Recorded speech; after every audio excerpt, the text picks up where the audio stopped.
प्रधानमंत्री नरेंद्र मोदी के कजाकिस्तान दौरे के दौरान तेल, यूरेनियम और खनिज के भंडारों के लिए भारत और कजाकिस्तान के बीच सहयोग के नए आयाम पर विस्तार से बातचीत हुई। इससे पहले प्रधानमंत्री का कजाकिस्तान की राजधानी अस्ताना पहुंचने पर भव्य स्वागत किया गया। बाद में प्रधानमंत्री ने कजाकिस्तान के पीएम करीम मासिमोव से मुलाकात की।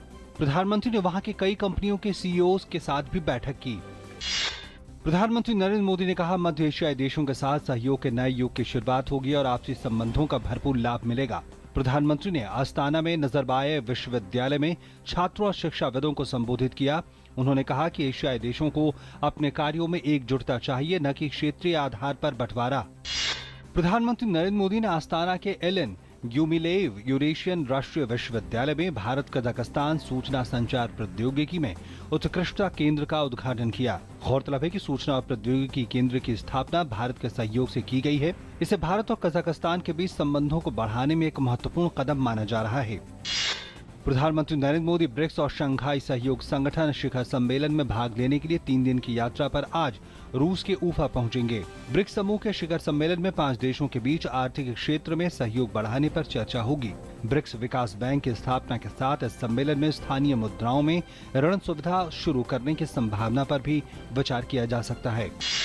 राष्ट्रीय स्तर पर न्यूनतम मजदूरी 137 रुपए से बढ़ाकर 160 रुपए प्रतिदिन कर दी गई है। ये दर इस महीने की पहली तारीख से लागू मानी जाएगी। श्रम और रोजगार मंत्री बंडारू दत्तात्रेय ने सभी राज्यों के मुख्यमंत्रियों और राज्यपालों को पत्र लिखकर पारिश्रमिक में संशोधन लागू करने को कहा है।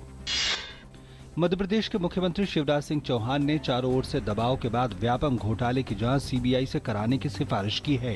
राज्य सरकार ने उच्च न्यायालय से नए सिरे से जांच का आदेश देने का अनुरोध किया है, जबकि मामले की सीबीआई जांच की मांग को लेकर कांग्रेस नेता दिग्विजय सिंह की याचिका पर उच्चतम न्यायालय में 9 जुलाई को सुनवाई होगी। कृषि मंत्री राधा मोहन सिंह ने कहा है कि सरकार खराब मानसून के प्रभाव से निपटने के लिए पूरी तरह तैयार है। केंद्रीय खाद्य मंत्री रामविलास पासवान ने बढ़ती कीमतों पर रोक लगाने के लिए राज्यों से जमाखोरों, कालाबाजारी करने वालों से सख्ती से निपटने को कहा है। केंद्रीय मंत्री पासवान ने कहा कि महंगाई पर लगाम लगाने, जन वितरण प्रणाली को दुरुस्त करने और खाद्य सुरक्षा कानून को 100% लागू करने के लिए सरकार प्रतिबद्ध है। केंद्रीय संचार और सूचना प्रौद्योगिकी मंत्री रविशंकर प्रसाद ने कहा कि कॉल ड्रॉप की स्थिति में सुधार तो हुआ है, लेकिन अभी भी ये चिंता का विषय बना हुआ है। उन्होंने कहा कि कॉल ड्रॉप की समस्या के मद्देनजर ऑडिट कराने का भी फैसला किया गया है। साथ ही मोबाइल सेवा प्रदाताओं से टावर की संख्या बढ़ाने के लिए भी कहा गया है। उच्चतम न्यायालय ने सभी राष्ट्रीय और क्षेत्रीय राजनीतिक दलों और सरकारी संगठनों को सूचना का अधिकार अधिनियम के तहत लाने के लिए दायर एक याचिका पर केंद्र सरकार, निर्वाचन आयोग और भारतीय जनता पार्टी और कांग्रेस सहित 6 राजनीतिक दलों को नोटिस भेजा है। याचिका में राजनीतिक दलों के कामकाज में पारदर्शिता और जवाबदेही लाने की मांग की गई है। विश्व बैंक का कहना है कि भारत की महात्मा गांधी ग्रामीण रोजगार गारंटी कार्यक्रम यानी मनरेगा को दुनिया का सबसे बड़ा लोक निर्माण कार्यक्रम आंका गया है। ये कार्यक्रम देश के लगभग 15% जनसंख्या को सामाजिक सुरक्षा दायरा उपलब्ध कराता है। विश्व बैंक ग्रुप ने अपनी report the state of social safety nets 2015 में ये निष्कर्ष निकाला है। उसके अनुसार भारत मध्य आय वाले उन 5 देशों में शामिल है जो कि दुनिया के सबसे बड़े सामाजिक सुरक्षा कार्यक्रम चला रहे हैं। यूरोजोन समूह ने ग्रीस को संकट से उबारने के लिए रविवार तक का समय दिया है।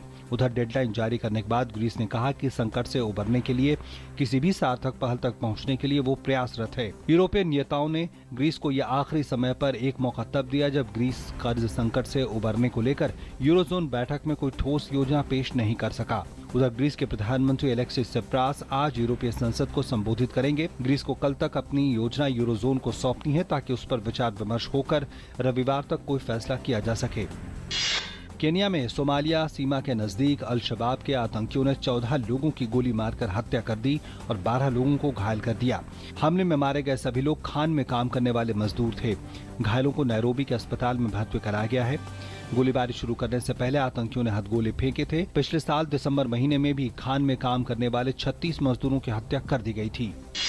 यमन की राजधानी सना में 2 कार बम धमाके हुए हैं। इन धमाकों में कई लोगों के मारे जाने और घायल होने की खबर है। आतंकी समूह आईएस ने इन धमाकों की जिम्मेदारी ली है। ये धमाके यमन में हुए हवाई हमलों के ठीक 1 दिन बाद हुए हैं।